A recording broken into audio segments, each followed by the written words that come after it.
You're listening to Popstar Conversations, taking you inside with your favorite musical artists. Chuck and I would like to welcome the incredible David Bowie. David, welcome to the show. David, thank you so much for coming on the show. Is your album Outside, is that part of an anthology? Well, no. The Outside album, yes, it was to be one of 3 or 4 albums. We in fact recorded 25 hours of material with Outside. So much that I just can't even get close to looking through what's still in there. I think it will come out, quite definitely, but the motivation has gone somewhat because I immediately started moving into this album. This one, was a problem. Outside was a problem because we didn't sell it for a year. It took, we couldn't find a label in America that liked it. And I got very disillusioned about it because of that. And I started messing about with it and added a couple of songs on there that maybe, looking back, I wouldn't have done now. But I was trying to make it more acceptable to record companies. And eventually we found that Virgin were, they were the first company to become enthusiastic about the idea of putting it out. Do you think that it was ahead of its time? Well, we recorded it in 94, which is a very, very long time ago, and it didn't actually see the light of day until well into 95. So it was very tough kind of sitting on it for nearly a year. And during that year, I was already starting to move into this direction. And I thought, well, I'll get this one done, then I'll go back to that. And then, of course, I finished Earthling, and already I was thinking about this new album. But there's so much incredibly good material that we did that I can't resist having to put it together. But I think I'm going to have to put it out as a set of 3 CDs. And you're quite a prolific writer. I've always written a lot. I've always overwritten. And what happens is that the trouble with overwriting is that you tend to leave things behind, because rather than say, well, I've got all these songs that I could go back to and retrieve those, you said, no, I want to do something new now, because I'm kind of not bored with those, but I've kind of done them, And so I've got a backlog of material which is quite ridiculous. An awful lot of material. Incredible amounts of songs. Is the album Hours, would that be your return to conventional writing? Well, it's a return to traditional songwriting, I think, very much so. The only parameter that we set up as any kind of exercise, because both of these albums, plus a lot of stuff from the 90s, had fairly kind of interesting parameters within which I worked.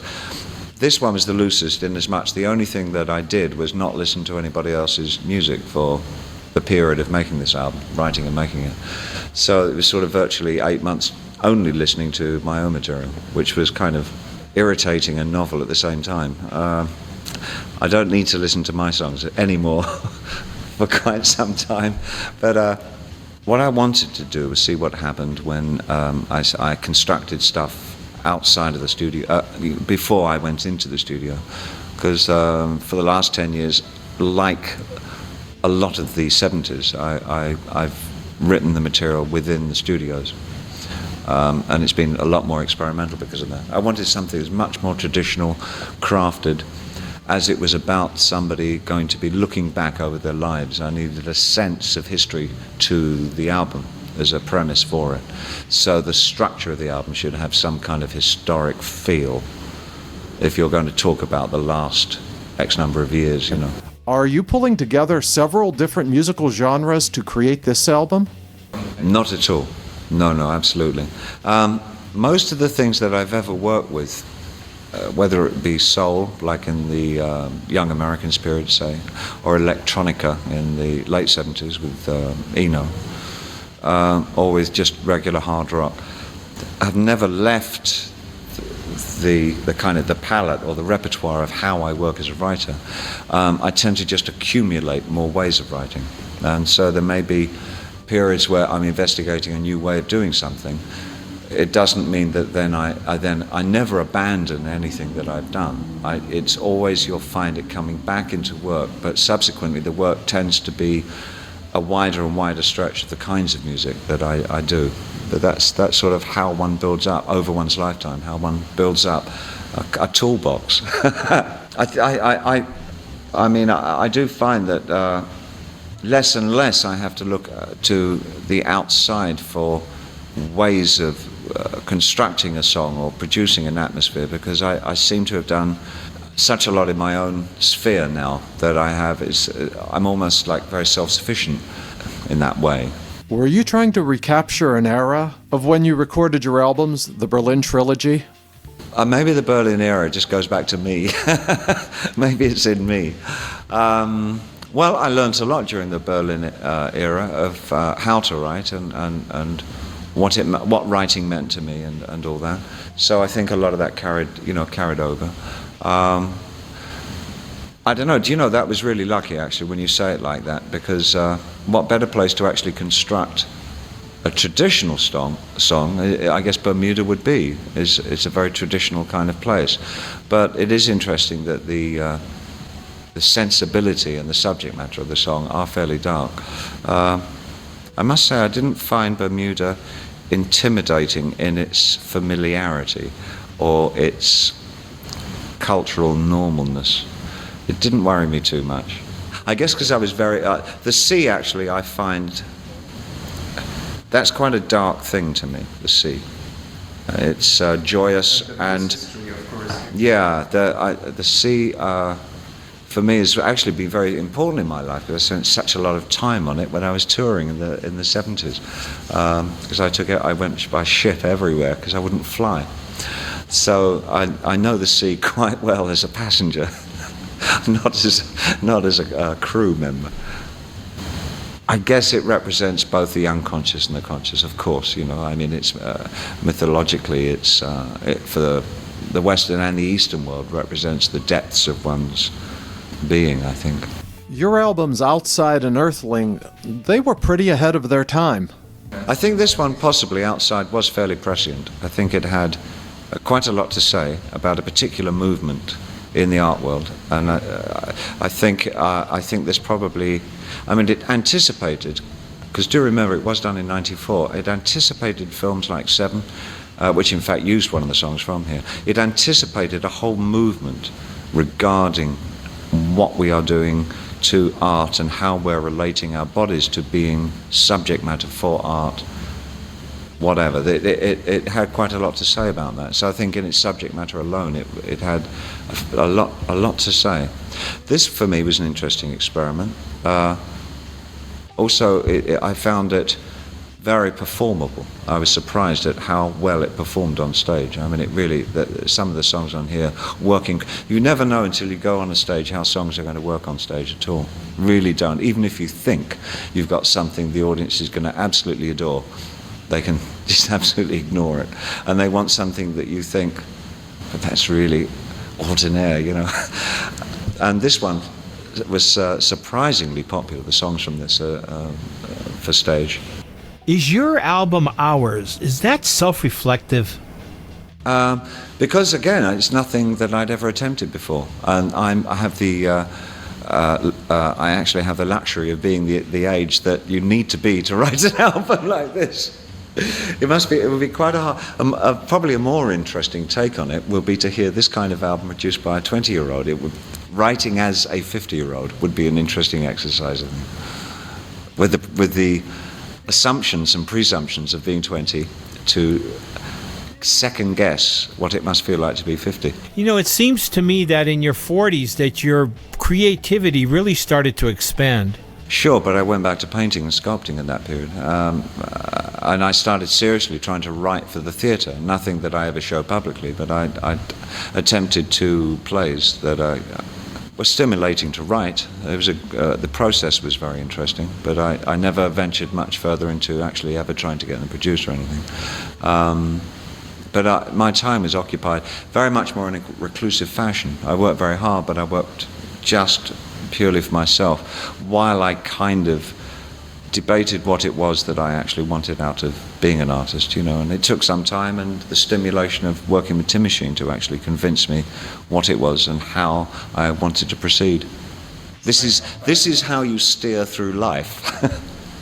You know, is constant reevaluation of what you're doing, making sure that it's really, really what you want to do, and that you're not just doing something because it's expected of you. You know, and when you get to that point, you really have to anticipate a life of real diminishing returns if you start working for other people or other people's expectations.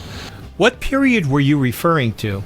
Let's Dance itself, as an album, was done with great enthusiasm and buoyancy, but what subsequently happened after that for 4 years, for me, was pretty bad.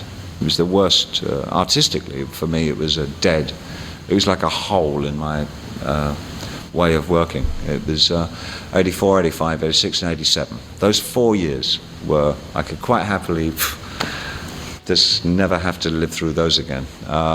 But fortunately, I met Reeves in 87, and from that point onwards, 88, 89, the tail of the 80s was great, and the beginning of the 80s was great. From Scary Monsters through till Let's Dance, I love that period, and I love the last 2 or 3 years at the end. It's that bit in the middle that was like floppy. And from that experience, do you think that creative success comes with a lot of challenges? For me personally, it doesn't seem to do me much good. It's not. I certainly don't seem to thrive on that kind of mainstream success. The successes that I have with my audience and with the quality of the albums that I'm making now, for me, is the kind of success that I really know that I thrive on. This is what makes me happy as an artist. I have an incredibly loyal audience. And they really are quite as adventurous as I would like them to be. I mean, they will kind of follow me, you know, quite a long way. They really will. So I'm very lucky. I'm very lucky in that way. They've been constant with me for many, many years. And from the 70s until now, you have always had very, very loyal fans. I mean, I do have pretty good success. People would be surprised, but it's more of back to what it was pre-83. That it's kind of a large cult success, even though I've been through the mainstream thing. So there's a certain mainstream perception of me by people who maybe don't know me as well. But for the majority of my fans, they're very much, I think that they know that I'm back where I should be, doing the kind of work that I should be doing. And your album Hours, are you offering something new to your fans?